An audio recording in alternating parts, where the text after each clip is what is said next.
에스겔 34장. 에스겔 34장 23절 보겠습니다. 23절, 24절.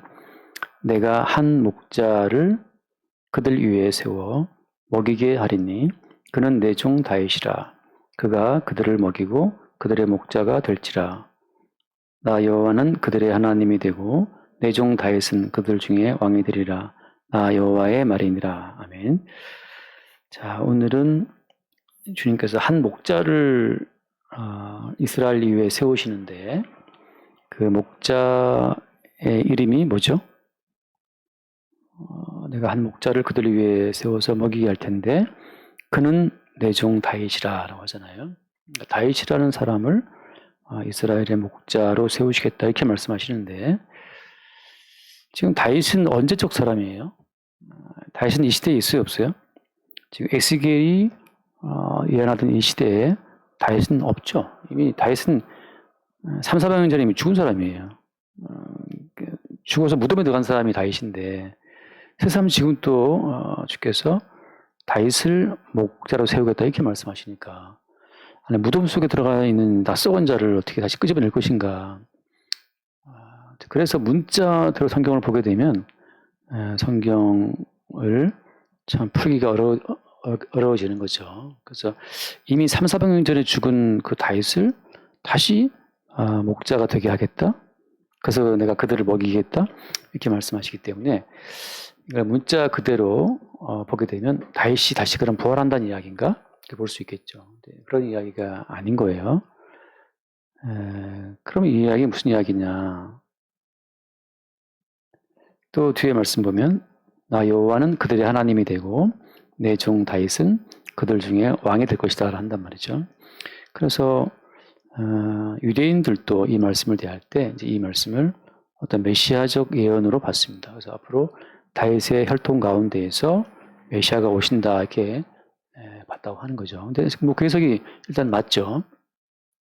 그래서 어떤 제가 들으니까 뭐 문자 그대로 성경을 봐야 한다는 분들이 이렇게 가끔씩 유튜브에 올라오던데 문자 그대로 보면 이 다윗이라는 존재를 해석할 수가 없습니다. 다윗이 죽어서 무덤에 들어갔기 때문에.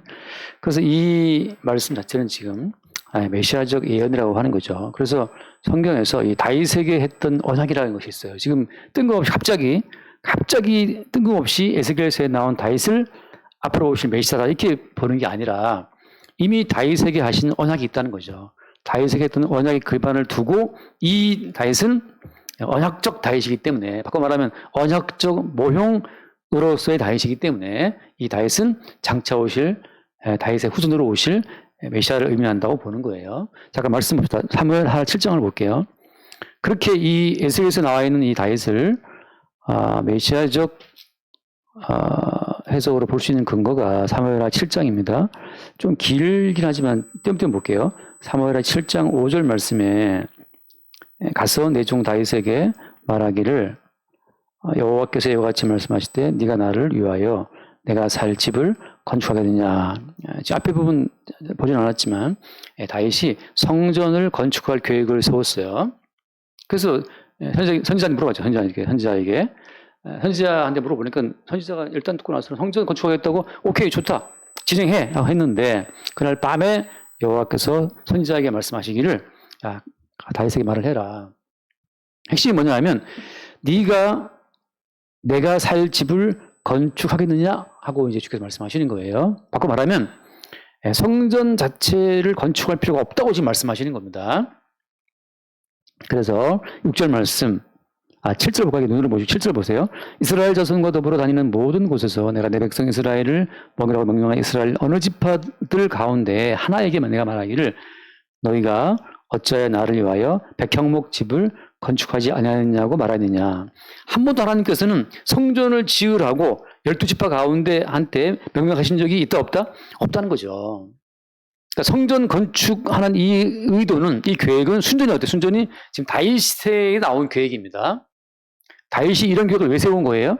하나님께서 이스라엘을 사랑하셨고 이스라엘을 사랑하신 그 결과로 가나안 땅으로 인도하셨고 주변에 모든 민족을 다 제압하고 이제 다윗 왕국이 경고에 섰단 말이죠. 그래서 하나님께서 이스라엘 민족을 사랑하시고 이스라엘 민족을 통해서 온 세계에 편만한 하나님 나라를 세우실 계획이구나를 다윗이 깨달은 거예요. 그래서 그 하나님의 약속이 항상 이루어지는 그 중심지로 다윗은 성전을 건축하고 싶었던 거죠.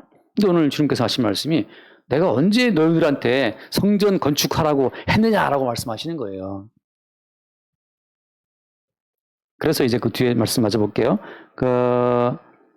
이제 8절, 9절 부분 나오지만 오히려 주님 말씀하시기를 8절을 봅시다. 그러므로 이제 내 종 다윗에게 이와 같이 말하라. 만군의 여호와께서 이와 같이 말씀하시기를 내가 너를 목장 곧 양을 따르는 데에서 데려다가 내 백성 이스라엘 주권자로 삼고 네가 가는 모든 곳에서 내가 너와 함께 있어 네 모든 원수를 네 앞에서 멸하였은즉 땅에서 위대한 자들의 이름같이 네 이름을 위대하게 만들어주겠다. 오히려 지금 성전을 건축하겠다는 다윗의 의지를 들으시고 야 내가 언제 성전 건축을 하더냐 나 요구한 적 없어. 오히려 내가 너를 위대하게 만들어주겠다. 그렇게 말씀하시고 10절 내가 또 내 백성 이스라엘을 위하여 한 곳을 정하여 그를 심고 그를 거주하게 하고 다시 옮기지 못하게 하며 쭉 그렇게 말씀하시면서 핵심이 뭐냐? 핵심이 자 12절 봐요. 12절 네 수완이 차서 자손들과 함께 누울 때 내가 네 몸에서 날 내 씨를 내 뒤에 세워 그의 나라를 견고하게 하리라. 그는 내 이름을 위하여 집을 건축할 것이요 나는 그의 나라 왕위를 영원히 견고하게 하리라. 이렇게 해서 지금 오히려 하나님께서 다윗과 다윗의 후손을 통해서 다윗의 집을 견고하게 세우고 다윗의 왕위를 영원히 견고하게 하겠다라는 약속을 주신다고 하는 거죠. 자, 이 다윗 언약의 포인트는 뭐냐면 중요한 포인트는 다윗은 건물 성전을 지어서 하나님께 드리고 싶었으나 하나님께서는 건물 성전을 내가 언제 지으라고 해서 하고 그 건물 성전 자체를 거부하시고 오히려 어때요? 다윗을 통해서 다윗이라고 하는 그 인물을 중심으로 한 나라를 견고하게 세워주겠다고 약속하신 겁니다. 건물 성전이 아니고 인물 중심의 나라를 인물 중심의 왕국을 영원히 세우겠다고 약속하셨다는 거죠. 이게 다윗 언약의 중요한 요점이에요. 건축물, 건물 성전이 아니라 인물, 다윗과 다윗의 후손을 중심으로 한 사람 중심의 어떤 나라를 영원히 세워주겠다라고 약속을 했다고 하는 거죠. 그래서 건축물이 아니고 사람으로 언약의 포인트가 바뀐다고 하는 겁니다. 그래서 어때요? 그래서 이렇게 다윗과 다윗의 후손으로 세워질 그 왕국, 다윗과 다윗의 후손에 의해 세워질 그 영원한 나라, 그 영원한 나라를 약속하신 것이 다윗 언약이에요. 다윗 언약. 자, 어때? 그래서 다윗의 후손으로 오신 분이 누굽니까? 예수님이죠. 잠깐 말씀 봐요. 마태복음 1장 1절에 마태복음 1장 1절을 봅시다. 마태복음 1장 1절 아브라함과 다윗의 자손 예수 그리스도의 계보라라고 해서 그래서 어때요? 아브라함과 다윗의 자손으로 예수님이 오신 겁니다. 우리가 기억하잖아요. 지금 아브라함에게 그죠? 약속의 말씀으로 약속하신 후손이 있잖아요.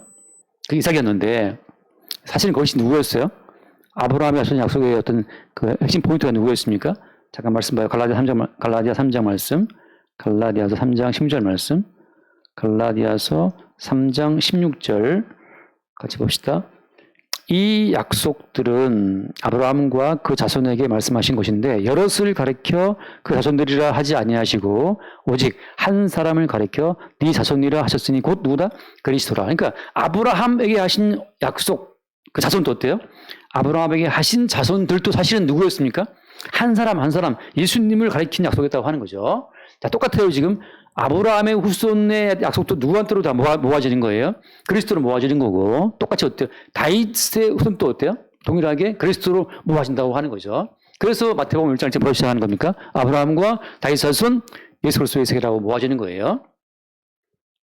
자, 이처럼 하나님은 처음부터 아브라함의 후손으로 오실 그 실체가 예수라고 하는 것으로 하나님 언약 가운데 이미 심어 놓으신 거고 똑같죠. 다윗의 자손으로 오실 그분이 누구라는 사실, 그래서 사실을 또 이미 언약 가운데 작정하시고 지금 모든 역사를 끌고 오신 거예요. 모든 것은 모형이 없고 실체는 예수님이었다고 하는 거죠. 이 사실을 아브라함과 다윗 자손으로 오신 분이 예수라는 그 사실을 어때요? 지금도 유대인들은 안 믿어요. 안 믿고 다윗 자손으로 올 새로운 메시아를 지금 기다리고 있는 거죠. 어저께 뭐 뉴스를 보니까 지금 그 헤즈볼라가 뭐 로켓포 뭐 쑥바로 쐈잖아요. 쐈는데 그 이스라엘 그 방공망 이름이 재밌더라고요. 이스라엘 방공망의 그 근접 방공망은 아이언돔이지만 좀 더 먼 거리는 어때요, 이름이? 좀 더 먼 거리 방공망 이름은 다윗의 물맷돌이에요, 다윗의 물맷돌. 그래서 좀 더 먼 거리에서 요격할 수 있는 거죠, 다윗의 물맷돌이. 그렇게 지금 그 이스라엘 사람들은 다윗의 물맷돌이라는 명명을 지을 만큼 다윗 언약에 대한 기대감이 높아요. 장차 앞으로 오실 다윗의 소대로 오실 그 메시아가 오면 사무엘하에 나와 있는 약속 그대로 다윗의 왕위가 견고하게 영원히 세워질 것을 믿고 있는 거죠. 그럼 어때요? 지금 성경에서 뭘 말하고 있는 겁니까? 그 다윗의 소대로 오신 그 메시아가 예수님이었다는 사실을 성경은 증거하고 있고, 유대인들은 아니다. 그 예수는 십자가에 죽지 않느냐. 우리가 믿는 메시아는 헤즈볼라도 제끼고 뭐 이란도 다 제끼고 주변 중동을 다 제패하고 아까 말씀하신 것처럼 다윗의 후손이 영원한 나라를 세울 것을 그들은 믿고 있는 거죠. 어디에? 지상에, 이 땅 위에. 이 땅 위에 영원한 나라가 올 것을 그들은 믿고 있는 겁니다. 그래서 다윗의 후손에 대한 이 약속에 대한 해석이 성령으로 아니하고서는 도저히 그분이 십자가 예수인지는 모르게 되어 있는 거예요. 그럼 목사님은 뭐 이렇게 확신합니까?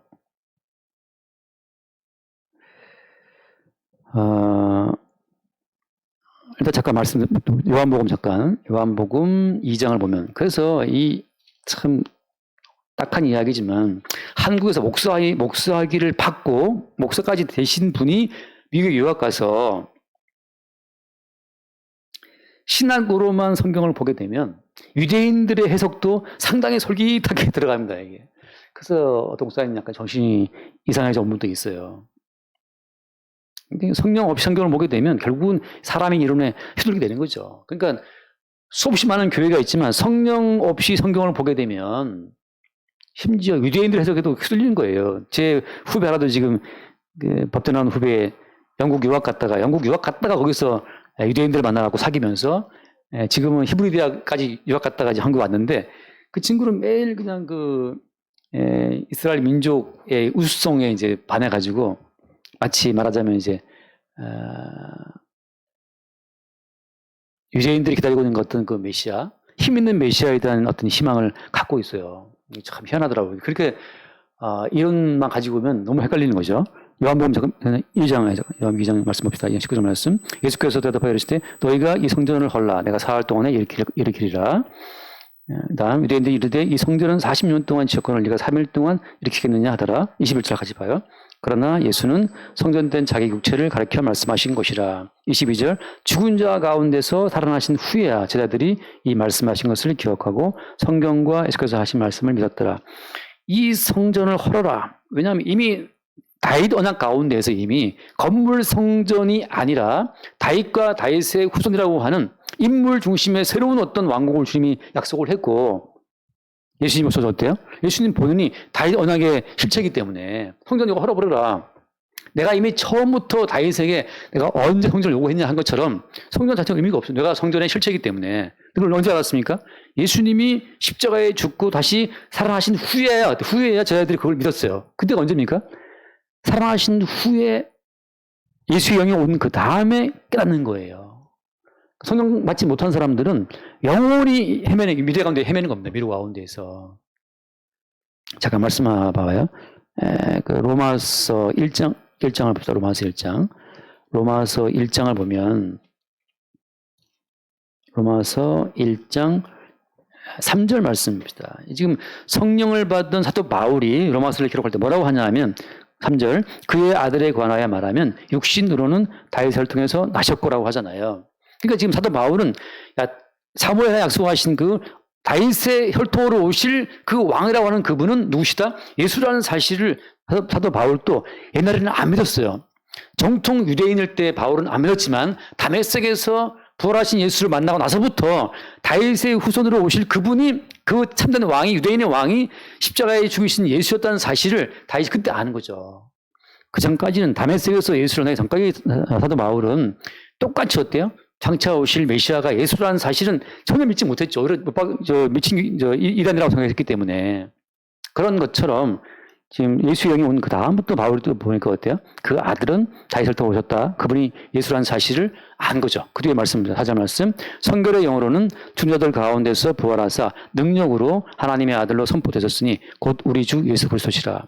부활하신 예수 그리스도를 만나고 보니까 십자가에 못 박혀 죽고 살아나신 그분이 다윗의 혈통으로 오신 다윗의 약속된 후손이었다는 사실을 알게 됐다는 거죠. 자, 이 사실을 또 누가 봤냐? 잠깐 말씀 볼게요. 마가복음을 잠깐 보면 마가복음 10장을 먼저, 마가복음 10장 말씀. 마가복음 10장. 마가복음 10장에 보면은 46절 말씀 볼까요, 그냥? 이게 이제 소경 거지 바디메오가 예수를 만나는 장면인데 46절 그들이 여리고에 이르렀더니 예수께서 제자들과 하다 무리와 함께 여리고에서 나가실 때 디메오의 아들인 맹인 거지 바디메오가 길가에 앉았다가 같이 봐요. 나사렛 예수시란 말을 듣고 소리질러 이르되 다윗의 손 예수여 나를 불쌍히 흡수하거늘. 이 맹인 거지 주제에 맹인 거지가 나사렛 예수라고 하는 저분이 사무엘 하에 약속되었던 그 다윗의 자손 메시아라는 사실을 어떻게 알았는지 이 맹인 거지가 길가에 앉아 있다가 구걸하고 있다가 예수란 말을 듣고 곧바로 뭐라고 할 겁니까? 저 예수야말로 누구시다? 다윗 자손이라는 고백을 했다고 하는 거죠. 저 예수야말로 나사렛 출신 저 예수야말로 구약에서 약속된 메시아다. 다윗의 후손으로 약속된 그 메시아가 오셨네 하고 아무도 안 보이는 그 맹인이 예수란 말을 듣고 소리 지르는 거죠. 다윗 자손 예수여 나를 어떻게 하라? 불쌍히 봐달라고 외치고 있는 겁니다. 그 다음 말씀 48절 말씀 많은 사람이 꾸짖어 잠잠하라 하되 그가 더욱 크게 소리를 이르되 다윗 자손이여 나를 불쌍히 여기소서 하는지라. 제자들 입장에서는 지금 이 맹인 거지의 고백이 얼마나 위대한 고백인지를 지금 모르고 있는 거예요. 사무엘 하 7장에서 약속된 그 약속의 후손이 메시아로 오신 그 후손이 예수라는 그 사실을 지금 이 사람들이 아무도 모르고 있는 와중인데 그래서 그냥 조용히 하라고 왜 조용히 떠드냐 하고 맹인 거지를 우습게 보고 지금 박대하고 있는 건데 이 맹인 거지는 더 어때요? 더 크게 소리 질러서 이르되 그 예수를 뭐라고 고백합니까? 다시 자손이라고 고백하고 있는 거죠. 이것은 하나님의 영이 아니고서는 그 나사렛 그 촌동네 출신인 예수를 약속된 다윗 왕국의 자손으로 고백할 수는 없는 거예요.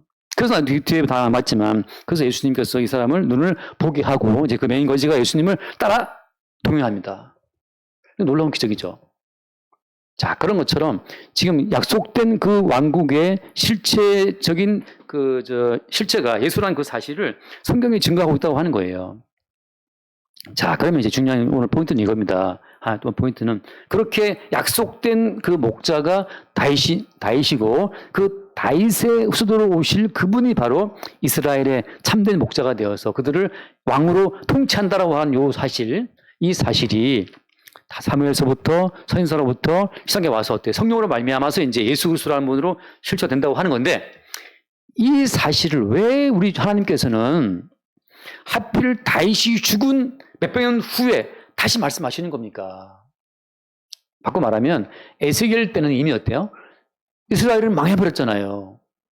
다윗은 이미 죽은 지가 300년 넘었고 400년인가 넘었어요. 아무튼 다윗 죽은 지가. 근데 지금 새삼스럽게 무덤에 들어가 있는 그 다윗을 갖다가 목전된다 그러니까 지금 에스겔 당시 사람들 들으면 오한방방한 거죠. 다윗은 이미 죽었는데 이스라엘 왕국이 망했는데 무슨 왕이 되고 그가 통치하고 목자가 되고 다윗이 지금 무덤에 들어가서 다 썩었을 텐데 무슨 말이야 라고 그 당시의 사람들은 뭐 어이가 없는 거죠. 왜 이렇게 하시는가. 자, 비유로 말씀 한번 이것만 드리고 마치겠습니다. 비유로 말씀드리면 이거죠. 하나님의 언약이라고 하는 것은 인간의 이성으로 포착할 수가 없어요. 왜? 인간의 이성 가운데에서 언약 세계는 없는 세계입니다. 어떻게 제가 항상 말씀드리냐면 이미 요셉의 형들이 요셉 팔아먹었잖아요. 요셉 팔아먹고 아빠한테 뭐라고 보고했습니까? 아버지 이 옷 좀 보세요. 맹수가 아버지 사랑하는 요셉을 찢어나이다 하고서 피 묻은 옷을 보였단 말이죠. 그래서 야곱은 요셉이 진짜 죽은 줄로 아는 거예요. 야곱의 인식과 야곱의 기억 가운데서 때 요셉은 이미 없고 죽은 아들이란 말이죠. 그 죽은 아들인데 야곱의 인식 가운데 없고 죽은 그 아들 요셉이 어때요 지금? 야곱이 인식지 못하는 다른 나라에서 어때요? 열심히 지금 뭔가를 준비하고 있잖아요. 총리가 되어서 7년 대기근을 준비하고 있고 그 놀라운 일을 벌이고 있다는 사실을 야곱은 알아요, 몰라요? 야곱은 아무것도 모르는 거예요. 이것이 계시의 세계와 역사의 세계의 단절을 보여주는 겁니다. 지금 이 역사를 사는 사람들이 자기의 이성으로 한국에서 신학대학원 졸업하고 미국까지 유학 가서 공부하면 더 많이 알겠지? 천만의 말씀.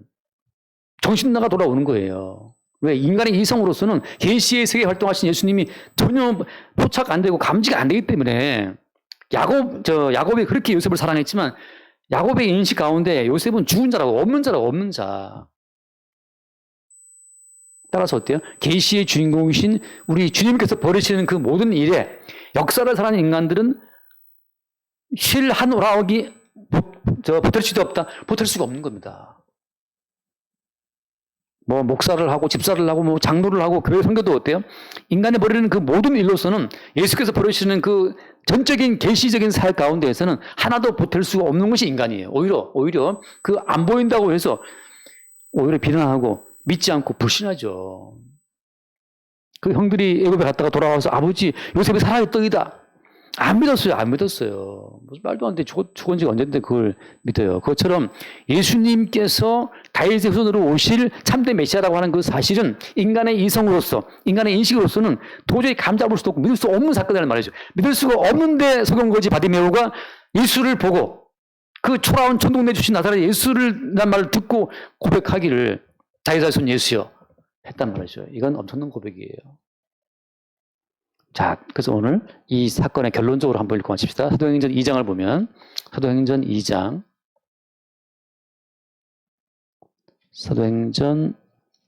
2장에 29절 말씀, 이게 지금 베드로의 설교인데 베드로가 오순절에 베드로가 설교를 막 정말 장황하게 쫙 했단 말이죠.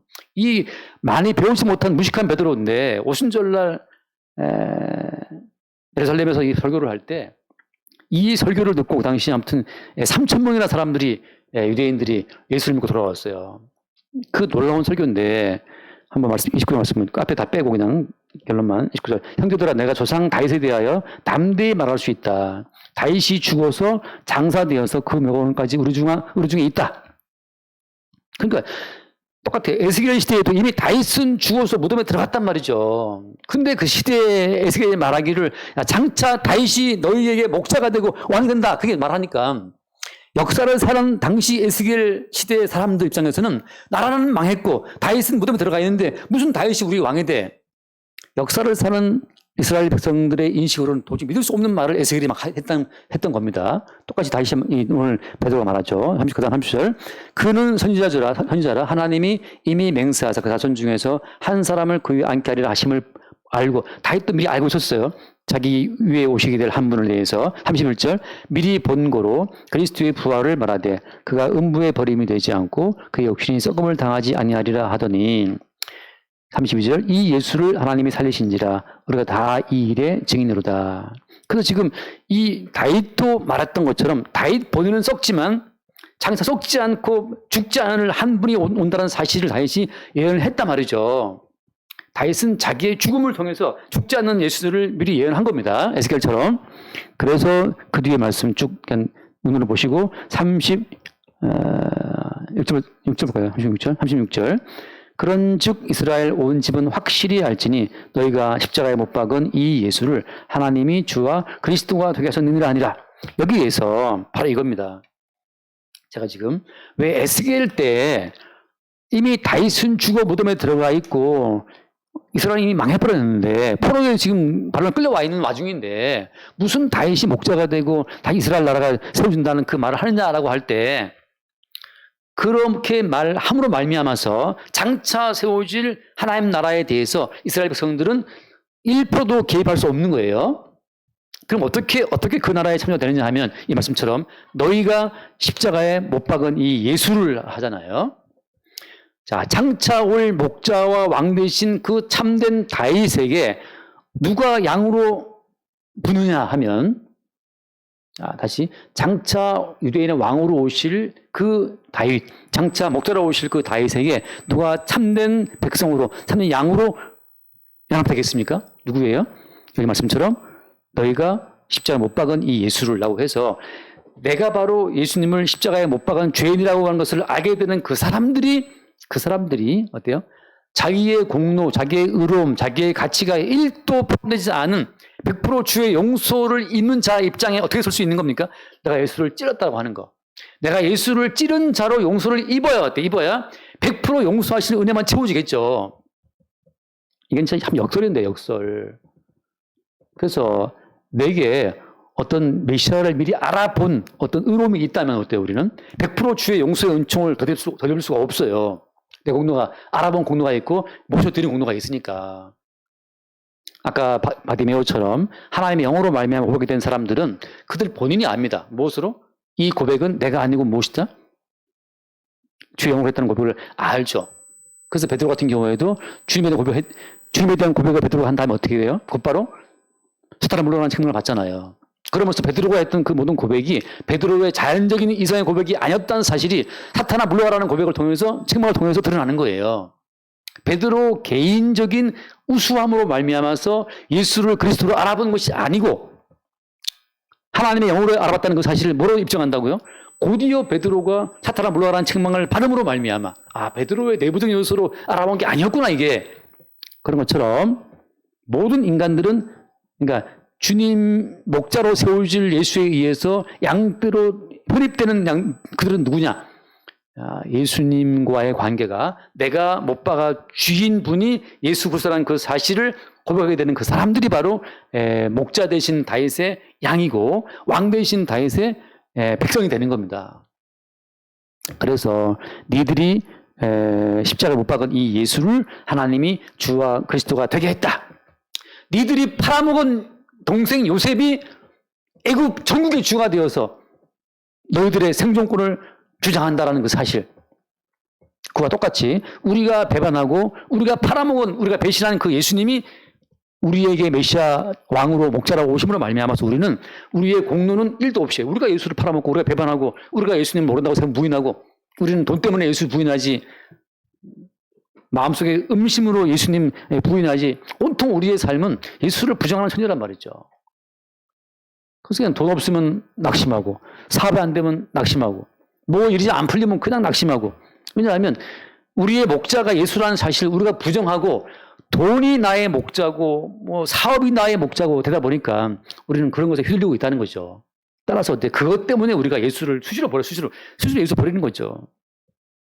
야, 돈 때문에 사는 게 아니야 라고 말해도 어때? 우리는 돈 있으면 웃고 돈 없으면 울고 있으니까 수시로 우리는 예수를 버리는 거죠.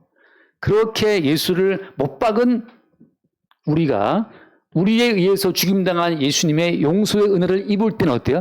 100% 그 용서의 은혜를 입는 거죠. 그래서 그 뒤에 보면 나오지만 그들이 어찌할꼬 하고 회개하고 성령을 받고 그들이 3,000명이나 세례를 받고 교회 속에 들어와요. 그들이 누구냐면 드디어 사무엘에 에스겔에 나와 있는 그 말씀처럼 다윗이 왕으로 세워지고 목자가 세워지고 거기에 너희들이 그의 양떼로 그 백성 된다는 그 사실 예언이 그때 이루어지는 거죠. 마찬가지로 오늘날도 다윗이 우리의 목자라고 하는 그 사실은 어떤 식으로 우리가 부정하고 우리가 불신하고 배반하는 그 예수님에 의해서 용서를 입었다는 그 사실, 100% 그의 용서와 100% 그의 사랑에 우리가 존재한다는 사실을 보게 될 때, 그때 우리는 목자 장으로 오신 예수 그리스도, 왕으로 오신 예수 그리스도의 백성이 된다고 하는 겁니다. 그렇게 우리 개인의 공도가 아니고 100% 주님의 은총을 입고 살아가는 자들이 바로 예수 그리스도의 양이고 예수 그리스도의 백성이 된다는 그 사실을 에스겔이 또 지금 미리 예언하고 있는 거예요. 그래서 천국에서는 들어가면 죽임을 당하신 어린 양이 모든 능력과 부와 지혜와 힘을 다 우리로부터 받는 거죠. 우리 개인이 얻어낼 수 있는 능력, 부, 지혜, 힘, 존귀, 영광은 아무것도 없어요. 오직 모든 능력과 부와 지혜와 힘이 어린 양 예수 그리스도로부터 다 우리 가운데 주어지는 겁니다. 100%.